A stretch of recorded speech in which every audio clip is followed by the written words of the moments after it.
Gonorrhea. Gonorrhea can have a lot of lifelong effects on through the body, and such of those things include infertility, where a couple or an individual fails to conceive after a full year of consecutive sexual intercourse that are unprotected and they're not on any contraception. So it can also bring about ectopic pregnancy. Normally, the child or the fetus has to grow in the uterine cavity in the womb. But due to effects of gonorrhea, the pelvic inflammatory diseases and stuff, the uterine tubes become scarred and movement of the fertilized ovum is slowed down, and it can lead to embedment of the fertilized ovum into the tube, hence having an ectopic pregnancy. We can have blindness for the baby who are born to mothers who are having this sexually transmitted infection, gonorrhea, and these kids will get the disease, the eye infection, which is normally neonatal conjunctivitis, because as the baby is passing through the birth canal, through the vagina, it usually sweeps the perineum with its face, so the fluids, the vaginal fluids, can get into contact with the baby's eyes and hence end up causing that eye infection. And if that eye infection is not treated properly or promptly, it can result into blindness. So that's how bad gonorrhea is, and it can as well cause what we call gonococcal arthritis, like inflammation of the joints caused by Neisseria gonorrhoeae, because it's the bacteria that causes gonorrhea. And a lot more other complications can arise from gonorrhea. Yeah. So, hi friends, welcome back to my YouTube channel, Julie the Cute Nurse. If you're new here, you're welcome, you're welcome, you're welcome. If you've been here, thank you for hanging around with me. Thank you for the subscribing. Thank you for sharing my link. Thank you for all the support you're showing me. Thank you for the comments. Thank you for everything. I do not take anything for granted. So now, if you haven't subscribed, subscribe right now, please. And do share my link with your family, friends. You know, let's keep healthy together. So today we are going to talk about gonorrhea. Gonorrhea is locally known as enziku. So we are going to get to know what gonorrhea is. We shall look at how it is spread, then some of the signs and symptoms, like how it presents, then how are we going to prevent gonorrhea, then a few complications of gonorrhea. Yeah, so let's get into the video. So gonorrhea, it is a sexually transmitted disease or infection that is caused by a bacteria known as Neisseria gonorrhoeae. So that bacteria can be spread or it can be acquired through having unprotected sexual intercourse with someone who is infected with that bacteria. So yeah, that's how it can get acquired.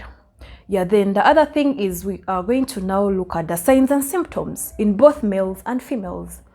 So we shall start with the males. A male person who has gonorrhea might experience some of the following symptoms and signs. We can have dysuria, that is painful micturition, like painful urination. Sorry, I'm using a lot of medical terms, but yeah, I will explain. So there is that painful urination.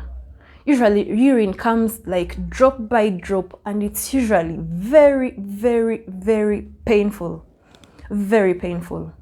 Then we can have a pus discharge that is usually seen at the top of the penis, and it's usually very painful as well.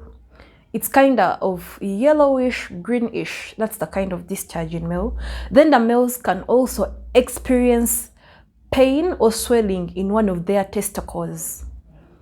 Yeah, so we shall stop there for the male side. Now let's see on the side of the females, what are they going to experience?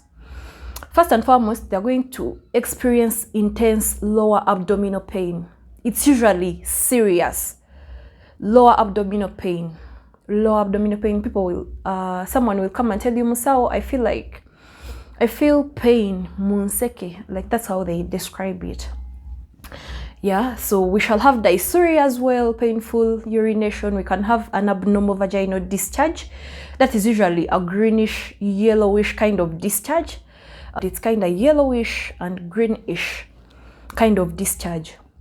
Then we shall have pain during sex. Then we can also have, yeah, I think that's it for the ladies. Yeah, then we can look at the prevention. Prevention, first and foremost, we need to do regular screenings.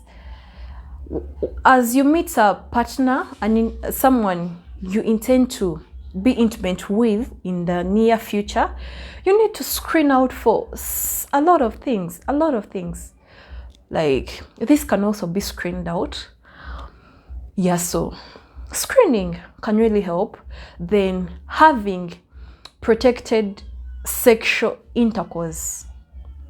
For people who do vaginal sex, oral sex, anal sex, I don't know, but have the sex protected.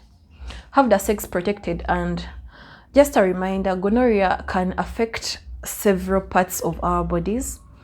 It can affect the cervix, the upper parts of the reproductive system for the females, that's the fallopian tubes. It can affect the throat.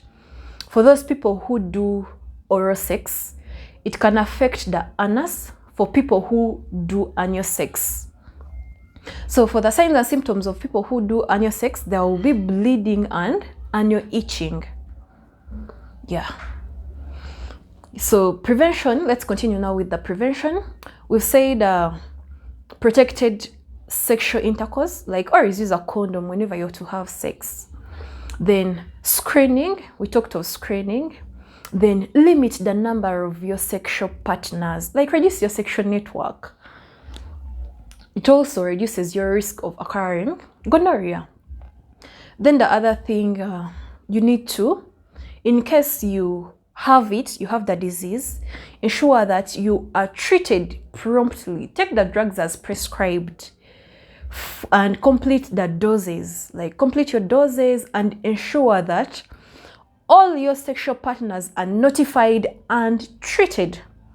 Because if they do not get treated, if you have like maybe 4 sexual partners or 6 or 10 or 100, ensure that they're also treated. Because if they're not treated, you're going to get treated you as an individual, but as you go back to have coitus or sex, you're going to get reinfected.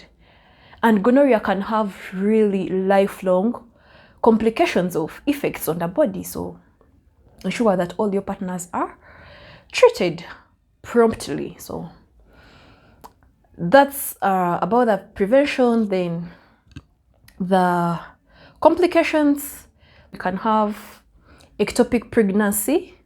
And how is the ectopic pregnancy going to come about? It's going to come as a result of a PID that caused scars in the uterine tubes. The uterine tubes are really very small.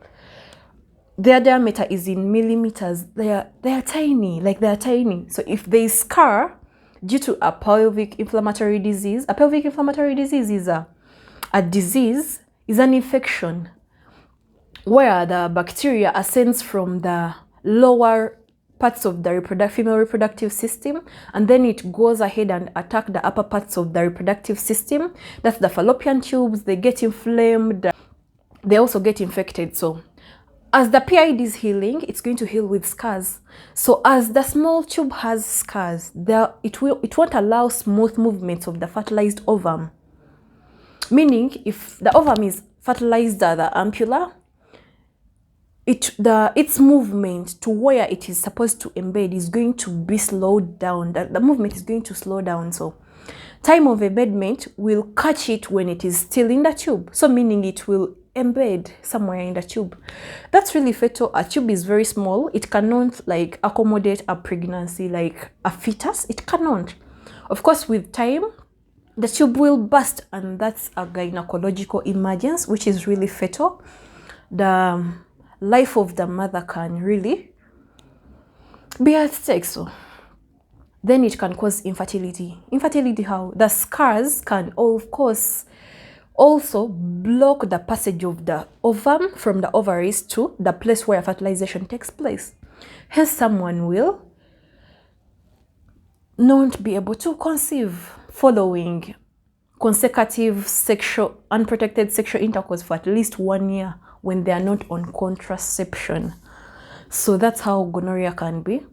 The bacteria can also move and cause what we call gonococcal arthritis. Arthritis, it's just the inflammation of the joints. So meaning the bacteria can go and affect the joints. Any joints, we have this joint, the wrist joint, the knee joint. We have lots of joints in our body, so it can move and affect other joints in the body. So we can get neonatal conjunctivitis caused by gonorrhea, so that's how bad gonorrhea can be. So let's take the prevention serious. We need to keep healthy together. So thanks for watching this video. Thanks for the support. Thank you for everything. If you haven't subscribed, this is the sign that you subscribe. So subscribe now. And don't forget to share the link with your friends and family. Like, don't be selfish, Don't be selfish. Share the information with your loved ones. Let's keep healthy together. Yeah, let's enjoy this life when we are healthy. Let's show up for ourselves. Let's show up for our partners. Let's show up for a better, life. So, bye. Let's meet in the next video. Thanks for watching.